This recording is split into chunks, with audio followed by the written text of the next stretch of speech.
അങ്ങനത്തെ ഒരു വ്യക്തിയെ കാണാൻ പറ്റിയത് സന്തോഷം. എനിക്ക് സന്തോഷം. അതിപ്പോ ബിഗ് ബോസിന്റെ കാര്യം പറഞ്ഞപ്പോഴാണ് നമ്മുടെ പ്രിയ സുഹൃത്ത് നമ്മുടെ അനുമോളുടെ വിവാഹമായിരുന്നല്ലോ. അനുമോളുടെ ഈ ഫാമിലി ഫോട്ടോയില് അച്ഛൻ കയറി ഇങ്ങനെ നടുക്ക് കാലം വെച്ചിരിക്കുന്നത് കണ്ടിട്ട് എനിക്ക് എന്തോ ഒരു ബുദ്ധിമുട്ട് തോന്നുന്നു. നമസ്കാരം.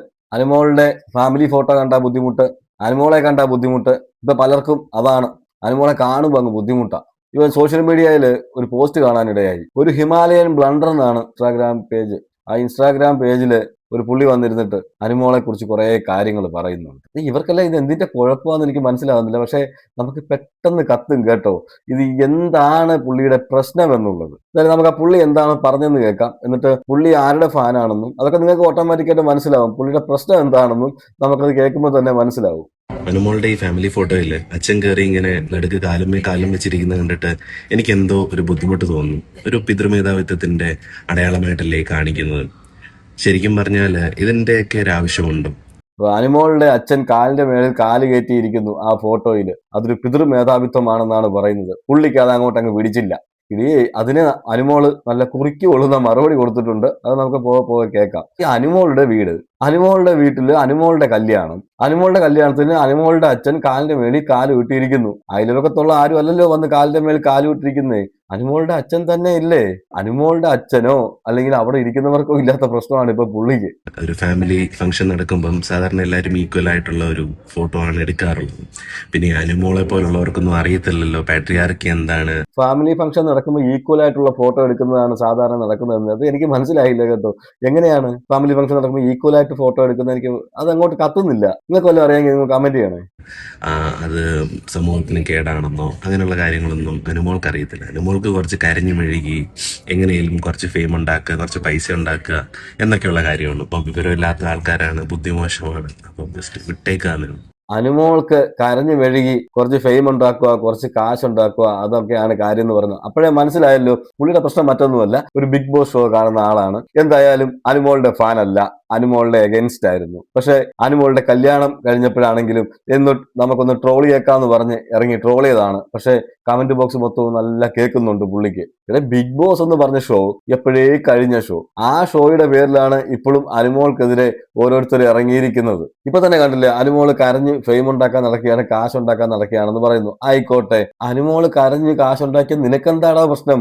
ഫെയിം ഉണ്ടാക്കിയാൽ ഇവനെന്താണ് ഈ വിഷയം? എനിക്ക് അതാ മനസ്സിലാവാത്തത്. അനുമോള് ബിഗ് ബോസ് കഴിഞ്ഞു ഇറങ്ങി വന്നു. അനുമോളുടെ പാടും നോക്കി ഉദ്ഘാടനം ഒക്കെ ആയിട്ട് അനുമോള് പോയി അനുമോളുടെ ജീവിതം സേഫ് ആക്കി.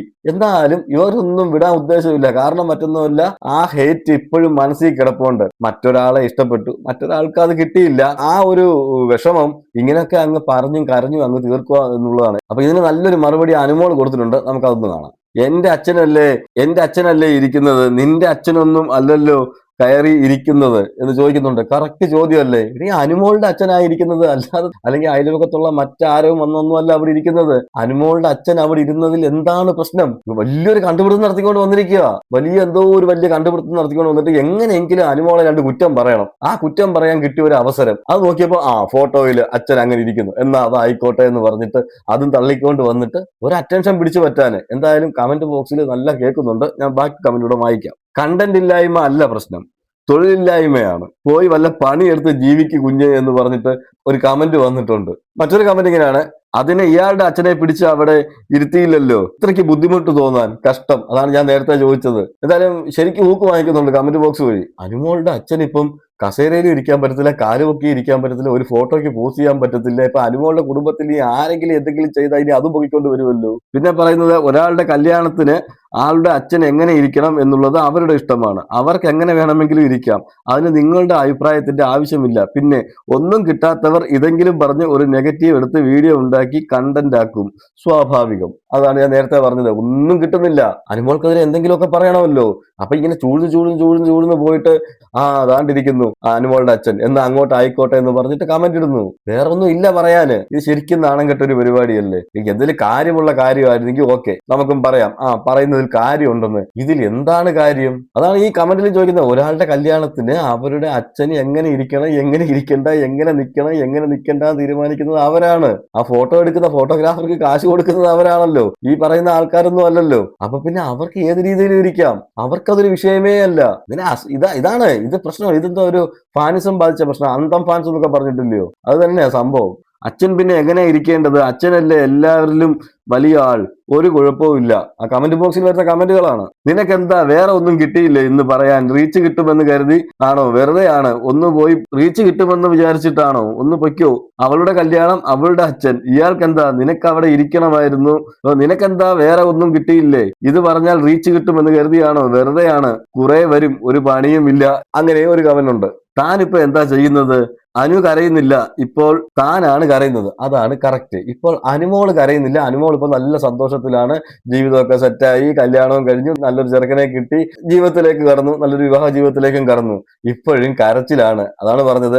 അനുമോൾ ഇപ്പൊ നല്ല ഹാപ്പിയാണ്. പക്ഷെ കരയുന്നത് മൊത്തം നിന്നെ പോലുള്ളവന്മാരാണെന്ന്. അത് തന്നെയാണ് കമന്റ് ബോക്സുകളൊക്കെ എടുത്ത് നോക്കണം. ചില കമന്റ് ബോക്സുകൾ വന്ന് ഓരോരുത്തരുടെ കരച്ചിൽ കേട്ടാ നമുക്ക് തന്നെ സങ്കടം വരും. ഇതുപോലെ കുറെ എണ്ണം ഇറങ്ങിയിട്ടുണ്ട് കേട്ടോ. ഞാനിപ്പോ ഇത് കണ്ടതുകൊണ്ടാണ്. ഞാൻ ഇതിന് മുമ്പ് കുറെ വീഡിയോസ് കണ്ടായിരുന്നു. പക്ഷെ ഞാനത് ചെയ്യണമെന്ന് വിചാരിച്ചതല്ല. പക്ഷെ ഇപ്പൊ അനുമോൾ ഇതിനകത്ത് കമന്റ് ഇട്ടേക്കുന്ന കണ്ടപ്പോഴാണ് ഞാൻ പ്രത്യേകം ശ്രദ്ധിച്ചത്. അതുകൊണ്ടാണ് ഞാൻ ഈ വീഡിയോ തന്നെ എടുത്തത്. ഇതുപോലെ കുറെ എണ്ണം ഇറങ്ങിയിട്ടുണ്ട് കരയാന്. മുടിഞ്ഞ കരച്ചില. ഇയാൾക്ക് വേറെ പണിയൊന്നുമില്ല, ഒരു കണ്ടന്റും ഇല്ലാത്തപ്പോ ഇറങ്ങിക്കോളൂ.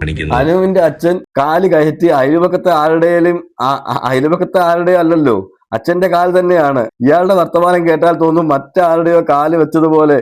ഒന്ന് പോടോ, ഒന്നും പറയാൻ കണ്ടില്ല എന്ന് പറയുന്നുണ്ട്. എന്ന് വെച്ചാൽ അനുമോളുടെ അച്ഛന്റെ, നേരത്തെ നമ്മൾ പറഞ്ഞതുപോലെ തന്നെ അനുമോളുടെ അച്ഛന്റെ കാലാണ് ഇരിക്കുന്നത്, അയൽവക്കത്തുള്ള ആരുടെയും കാലല്ലല്ലോ എന്നുള്ള രീതിയിലാണ് പറഞ്ഞിരിക്കുന്നത്. പിന്നെ വേറൊരു കമന്റാണ് അത് പ്രത്യേകം ശ്രദ്ധിക്കേണ്ടത്. പണ്ട് ലക്ഷ്മിപ്രിയയെ വെച്ച് റീച്ച് ഉണ്ടാക്കി അവരുടെ വായിൽ ഇരിക്കുന്നത് കിട്ടിയപ്പോൾ അത് നിർത്തി.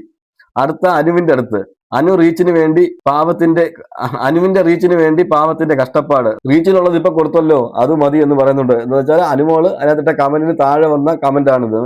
ഈ പുള്ളി തന്നെ ലക്ഷ്മിപ്രിയക്കെതിരെ നേരത്തെ എന്തോ പറഞ്ഞ് ലക്ഷ്മിപ്രിയ ഭായി വന്നതെല്ലാം പറഞ്ഞതാണ് എന്നാണ് പറയുന്നത്. അതുവഴി കുറച്ച് റീച്ച് ഉണ്ടാക്കി. എന്നാ പിന്നെ ഇനി അനുമോളെ പറഞ്ഞു കഴിഞ്ഞാൽ കുറച്ചുകൂടെ റീച്ച് ഉണ്ടാകുമല്ലോ എന്ന്. അപ്പൊ അനുമോൾ അതിനകത്തൊരു കമന്റ് ഇട്ടു. അപ്പൊ അത്യാവശ്യം റീച്ചിലുള്ളതായല്ലോ എന്ന് പറയുന്നുണ്ട്. അപ്പൊ പുള്ളിയുടെ സ്ഥിരം പരിപാടിയാണ് കേട്ടോ, ഇങ്ങനെയുള്ളവരുടെയൊക്കെ എടുക്കുക, അങ്ങ് സംസാരിക്കുക. അപ്പൊ പിന്നെ നെഗറ്റീവായിട്ട് അവർ വല്ലതും വന്ന് പറഞ്ഞാലും ആരാണെന്ന് ശ്രദ്ധിക്കുമല്ലോ, ഇത് ആരാ പറയുന്നതെന്ന്. അത് തന്നെയായിരുന്നു പുള്ളിയുടെ ഉദ്ദേശം. നന്നായി അനുമോളെ, പറഞ്ഞത് നന്നായി എന്ന് പറഞ്ഞ കമന്റ് വരുന്നുണ്ട്. ഇവരുടെയൊക്കെ കുഴപ്പം എന്താണെന്ന് വെച്ചാൽ ഒരു ഫാനിസം, അല്ലെങ്കിൽ അന്തം ഫാൻസ്, അല്ലെങ്കിൽ ഒരാളെ ഇഷ്ടമില്ലെങ്കിൽ അവരെ നല്ലത് കണ്ടാലും അവരെ ഇഷ്ടപ്പെടത്തില്ല. അവർക്ക് എങ്ങനെ അവരിൽ ഒരു നെഗറ്റീവ് കണ്ടുപിടിക്കാമെന്ന് പറഞ്ഞിട്ട് അവിടെ ഒരു ഗവേഷണം നടത്തുന്ന ആൾക്കാരാണ് ഇവരൊക്കെ. അല്ലെങ്കിൽ നിങ്ങളൊന്ന് ആലോചിച്ച് നോക്കിക്കേ. സ്വബോധമുള്ളവർ ശരിക്കും ഒന്ന് ആലോചിക്കുക. ഈ ഫോട്ടോയ്ക്ക് എന്താണ് പ്രശ്നം? നിങ്ങൾ തന്നെ പറ. അവർ അച്ഛൻ കാലിന്റെ വെളി കാലിട്ടിരിക്കുന്നു, അതിനെ എടുത്തുകൊണ്ട് വന്നിട്ട് അവിടെ റീച്ചിന് വേണ്ടിയിട്ട് സംസാരിക്കുകയാണ്. എന്തായാലും അനുമോൾ അവിടെ ശരിക്കും കൊടുത്തിട്ടുണ്ട്. ആ കമന്റ് ബോക്സ് നിങ്ങൾ വായിച്ചു നോക്കിയാൽ മതി, ചിരിക്കാൻ കുറെ കിട്ടും. എന്ന് വെച്ചാൽ പുള്ളി ഇപ്പൊ എയറിലാണ്, ശരിക്കും എയറിലാണ്. കമന്റ് ബോക്സ് മൊത്തവും പുള്ളിയെ ശരിക്കും പറയുന്നുണ്ട്. പുള്ളി ഒരു മണ്ടനാണ്, നീ ഒരു മണ്ടനാണല്ലോടാന്ന് വരെ ആ കമന്റ് ബോക്സിൽ പറയുന്നുണ്ട്. അപ്പൊ ഇങ്ങനെയും കുറെ ആൾക്കാരുണ്ട്, മനസ്സിലായല്ലോ. പിന്നെ നമ്മളുടെ ബിഗ് ബോസ് സീസൺ 7 ഈ പറയുന്ന അനുമോളും അനീഷുമായിരുന്നു ഫൈനലിൽ വന്നിരുന്നത്. അതിനകത്ത് അനുമോൾ കപ്പടിച്ചു, അനുമോളുടെ കല്യാണവും കഴിഞ്ഞു. അപ്പൊ അനീഷിന്റെ കല്യാണം പറഞ്ഞുകൊണ്ടെന്ന് അനീഷ് ഒരു ഇന്റർവ്യൂവിൽ പറയുന്നുണ്ടായിരുന്നു. അതായത് അനീഷിനോട് അനുമോളുടെ കല്യാണത്തെ കുറിച്ച് ഒക്കെ ചോദിക്കുന്നുണ്ട് മീഡിയക്കാര് കണ്ടപ്പോൾ. അനീഷിന്റെ ഭാവങ്ങൾ കാണാം. അങ്ങനത്തെ ഒരു വ്യക്തിയെ കാണാൻ പറ്റിയ സന്തോഷം. എനിക്ക് സന്തോഷം. അനീഷ് ബിഗ് ബോസിന്റെ കാര്യം പറഞ്ഞപ്പോഴാണ് നമ്മുടെ പ്രിയ സുഹൃത്ത് നമ്മുടെ അനുമോളുടെ വിവാഹമായിരുന്നല്ലോ. നിങ്ങള് എന്തായാലും ഭക്ഷണം കഴിച്ചിട്ടുണ്ടാവില്ല എന്ന് വിചാരിക്കുന്നു. അല്ല, വിവാഹത്തിന് പോകുന്നില്ലേ? അല്ല, അനുമോളുടെ കല്യാണമായിരുന്നല്ലോ എന്ന് ചോദിച്ചപ്പോഴത്തേക്ക് പുള്ളി എന്താ അങ്ങനെ അങ്ങ് ഒഴിഞ്ഞു പോയത്? മനസ്സിലായില്ല. നിങ്ങൾ ഭക്ഷണം കഴിച്ചിട്ടുണ്ടെന്ന് വിചാരിക്കുന്നു എന്ന് പറയുന്നത്. ഇവിടെ നിങ്ങളുടെ കൂടെ ബിഗ് ബോസ് സീസൺ 7 ഉണ്ടായിരുന്ന ഒരു മത്സരാർത്ഥിയാണ്, ആ മത്സരാർത്ഥിയുടെ കല്യാണമാണ് എന്ന് ചോദിച്ചപ്പോഴത്തേക്ക് ചിരിച്ചുകൊണ്ട് അങ്ങോട്ട് പോയിട്ട് നിങ്ങൾ ഭക്ഷണം കഴിച്ചിട്ടുണ്ടോ? ഓക്കെ ഏട്ടാ, എല്ലാവിധ ആശംസകളും അനുമോൾക്ക്, എല്ലാവിധ ആശംസകളും നേരാണ്. ബൈ ഫീൽ. എന്തോ വാതിന്റെ അടുത്ത് പോയപ്പോഴാണ് തോന്നുന്നു ഓർത്തത്, അയ്യോ ആശംസ പറഞ്ഞില്ലല്ലോ. അങ്ങനെ അനുമോൾക്ക് എല്ലാവിധ ആശംസകളും അനീഷിന്റെ വക പറഞ്ഞിട്ടുണ്ട്. എന്തോ അനീഷ് ആദ്യം എന്താ ചോദിച്ചപ്പോൾ ഒഴിഞ്ഞു മാറുന്നതായിട്ടാണ് എനിക്ക് തോന്നിയത് കേട്ടോ, ആ വീഡിയോ കണ്ടപ്പോൾ. അതിനുശേഷം അനുമോള് ഒക്കെ എല്ലാവിധ ആശംസകളും പറയുന്നുണ്ട്. നമുക്കറിയാം അനീഷും അനുമോളും തമ്മിൽ ബിഗ് ബോസ് ഹൗസിനകത്ത് നടന്ന ആ ഒരു പ്രശ്നങ്ങളൊക്കെ നമുക്കറിയാം. അപ്പൊ അതൊന്നും ഇനി നമുക്ക് വലിച്ചു നീട്ടേണ്ട ആവശ്യമില്ല. എന്തായാലും അതൊക്കെ കഴിഞ്ഞ വിഷയങ്ങളാണ്. അനുമോൾക്ക് അനുമോളുടെ ജീവിതമായി. ഇനി അനീഷ് തന്നെ പറയുന്നുണ്ട്, അനീഷിന്റെ കല്യാണം ഉടനെ തന്നെ ഉണ്ടെന്ന് പറയുന്നുണ്ട്. അപ്പൊ അനീഷിന്റെയും കല്യാണം നടക്കും. അപ്പൊ എല്ലാവരും അവരവരുടെ വഴിക്ക് പോകുന്നു എന്ന് മാത്രമേ ഉള്ളൂ. നമുക്ക് ഈ പറയത്തില്ല നിയോഗം എന്ന് പറയും. ഇപ്പൊ അനീഷിന് ഞാൻ പറയാം, ബിഗ് ബോസ് ഹൗസിനകത്ത് വെച്ച് അനീഷിന് അനുമോളോട് ഇഷ്ടമൊക്കെ തോന്നിയിരുന്നു. അത് സ്വാഭാവികമാണ്, ആർക്കും ആരോടും തോന്നാം. നമ്മൾ അനീഷിനെ ഒരിക്കലും കുറ്റം പറയുന്നില്ല. പക്ഷെ ദൈവവിധി എന്നൊരു സംഭവം ഉണ്ട്. നമ്മൾ എത്ര ഇത് നോക്കിയെന്ന് പറഞ്ഞാലും ദൈവം ഒരാൾ മേളിൽ ഇരിപ്പുണ്ടല്ലോ, ആ പുള്ളി എന്ത് തീരുമാനിക്കുന്നു അതുപോലെ നടക്കത്തുള്ളൂ. അനുമോളും അനീഷും തമ്മിൽ എന്തോ ചേരണ്ടെന്ന് ദൈവം വിചാരിച്ചിരിക്കാം, അതുകൊണ്ടായിരിക്കും അവർ ചേരായിരുന്നത്. ഫാൻസ് അങ്ങനെ മനസ്സിലാക്കുക. അല്ലാതെ അനുമോളുടെ ഫോട്ടോയ്ക്ക് താഴെ പോയിട്ട് കമന്റ് ഇടുക, അല്ലെങ്കിൽ വീഡിയോയ്ക്ക് താഴെ പോയിട്ട് നെഗറ്റീവ് കമന്റ് ഇടുക, ഇതുപോലെ ഫോട്ടോയും എടുത്ത് വെച്ചിട്ട് അവർ അച്ഛൻ അങ്ങനെ ഇരുന്നു, അമ്മ ഇങ്ങനെ ഇരുന്നു, അനിയത്തി അങ്ങനെ ഇരുന്നു എന്ന് പറഞ്ഞിട്ട് ഓരോ കോൺട്രവേഴ്സികൾ ഉണ്ടാക്കിക്കൊണ്ട് ഓരോരുത്തർ വരുമ്പം നിങ്ങൾ ഇതും കൂടെ ഒന്ന് ശ്രദ്ധിക്കുക. അനുമോൾക്ക് അനുമോളുടേതായ ജീവിതമുണ്ട്, ആ ജീവിതത്തിലേക്ക് അനുമോൾ കടന്നു കഴിഞ്ഞു. ഇനിയെങ്കിലും ആ കുട്ടി ഉപദ്രവിക്കാതിരിക്കുക. ഈ നെഗറ്റീവ് ഇടുന്നവരോട് ഞാൻ പറയുക, അവരൊരു കോൺട്രവേഴ്സി ഒന്നും അല്ല നടത്തിയിരിക്കുന്നത്, അവർ കല്യാണമാണ് നടത്തിയിരിക്കുന്നത്. അപ്പോൾ കൂടുതലും ഇങ്ങനെയുള്ള പൊട്ടത്തരം ഒന്നും പറഞ്ഞ് നിങ്ങൾ വീഡിയോ ഇട്ടുകൊണ്ട് വരരുത്. എന്നു വെച്ചാൽ അവർ അച്ഛൻ കാലിന് വേണ്ടി കാല് കെട്ടിയിരുന്നു, അത് ശരിയായില്ല, അതൊരു എന്തോ വലിയ സംഭവമാക്കി കൊണ്ടുവരാൻ ശ്രമിക്കുന്ന ഇതുപോലുള്ള അലിഗേഷൻസ് ഒന്നും കൊണ്ടുവന്ന് ചുമ്മാതെ വെറുതെ നാണക്കെടാമെന്ന് മാത്രമേ ഉള്ളൂ. അനീഷ് പറഞ്ഞു, വിവാഹ മംഗളാശംസകൾ പറഞ്ഞ് മാന്യമായിട്ട് അനീഷിന്റെ പാട്ടിന് പോയിട്ടുണ്ട്. അതുപോലെ അനുമോളുടേതായ ജീവിതത്തിലേക്ക് കയറിയിട്ടുണ്ട്. എന്നാൽ ഞാൻ ആലോചിക്കുന്നത് അതല്ല, എന്താണ് ഇവരുടെയൊക്കെ പ്രശ്നം എന്നുള്ളതാണ്. അപ്പൊ അനുമോൾക്ക് നെഗറ്റീവ് കമന്റുകൾ ഒരുപാട് വരുന്നെന്ന് നേരത്തെ അനുമോൾ പറഞ്ഞായിരുന്നു. അപ്പം കുറച്ച് കമന്റുകൾ, ഇത് ഫേസ്ബുക്കിൽ വന്ന കമന്റുകളാണ്, ഞാനത് എടുത്തതാണ്. അപ്പൊ നമുക്ക് ആ കമന്റുകൾ ഒന്ന് ശ്രദ്ധിക്കാം. 6 മാസം മതി, ഇത് തീരുമാനമാകും, അടിച്ചു പിരിഞ്ഞു, ഈ കമന്റ് സേവ് ചെയ്തു വെച്ചോ എന്ന് പറഞ്ഞിട്ട് ഒരു കമന്റ് വരുന്നുണ്ട്. ഞാൻ പറയുന്നു അതൊരു ഫേക്ക് അക്കൗണ്ടിൽ നിന്നാണ് വന്നിരിക്കുന്നത് കേട്ടോ. ആ ഫേക്ക് അക്കൗണ്ട് നമുക്ക് മനസ്സിലാക്കാൻ എളുപ്പമാണ്. 6 മാസം മതി, ഇത് തീരുമാനമാകും, അടിച്ചു പിരിഞ്ഞു പോകുമെന്ന്. ഇവന്റെ ഒക്കെ മനസ്സിലിരിപ്പെന്ന് ആലോചിച്ച് നോക്കിയേ. ഇവനൊക്കെ മനസ്സിലൊക്കെ എന്തുവായത്? നേരത്തെ അനുമോള് പറഞ്ഞ പോലെ തന്നെ ഇവന്റെ ഒന്നും വീട്ടിൽ വലിയ സന്തോഷമൊന്നും കാണത്തില്ല.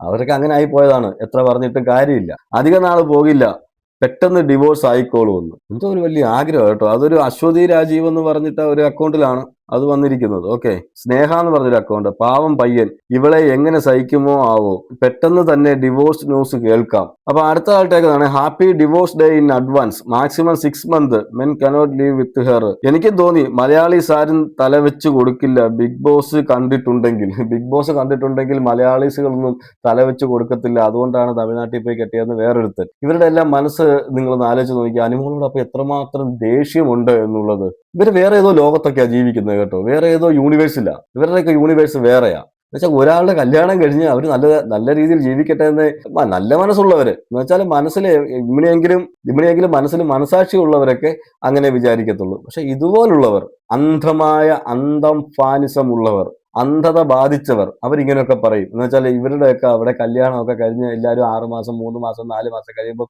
ഡിവോഴ്സ് ആയവരൊക്കെ ആയിരിക്കും. അതിന്റെ ഒരു എക്സ്പീരിയൻസിലായിരിക്കും ഇവർ ഇതൊക്കെ പറയുന്നത്.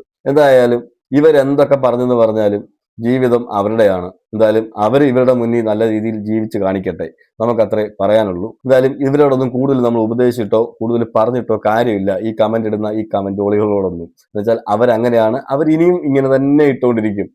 അതിപ്പോ അനുമോളാണെന്നില്ല, വേറെ ഒരാളുടേതും കല്യാണമോ അല്ലെങ്കിൽ എന്തെങ്കിലും വന്നാലും ഇവർ ഇതേ കമന്റ് തന്നെ ഇടത്തുള്ളൂ. കാരണം മറ്റൊന്നുമല്ല, ഞാൻ നേരത്തെ പറഞ്ഞതുപോലെ ഇവരുടെയൊക്കെ ജീവിതത്തിൽ സംഭവിച്ച എക്സ്പീരിയൻസ്, അല്ലെങ്കിൽ അവരുടെയൊക്കെ വീടുകളിൽ സംഭവിച്ച എക്സ്പീരിയൻസ് വെച്ചിട്ട് അവർക്ക് ഈ 6 മാസം 3 മാസം കണക്കുകളൊക്കെ ഉള്ളൂ. അനുമോൾക്ക് നല്ലൊരു പയ്യനെ കിട്ടി, നല്ലൊരു സുന്ദരം ചെറുക്കനെ കിട്ടി, അതിന്റെ അസൂയ കുശുമ്പ് അതും വേറൊരു സൈഡ് വഴി. അപ്പൊ അതും സഹിക്കാൻ വയ്യാതെ കുരുവെട്ടി കുറെ എണ്ണം അങ്ങനെ ഇറങ്ങിയിട്ടുണ്ട്. ഓക്കെ, ഇതിന് എന്തോ പറയാനാ ഇതിനൊക്കെ. അപ്പൊ നിങ്ങൾ എന്തായാലും കമന്റ് ചെയ്ത് അവർക്കുള്ള മറുപടി പറയുക എന്ന് മാത്രമേ ഉള്ളൂ. മറ്റൊരു വീഡിയോയുമായിട്ട് നമുക്ക് കാണാം.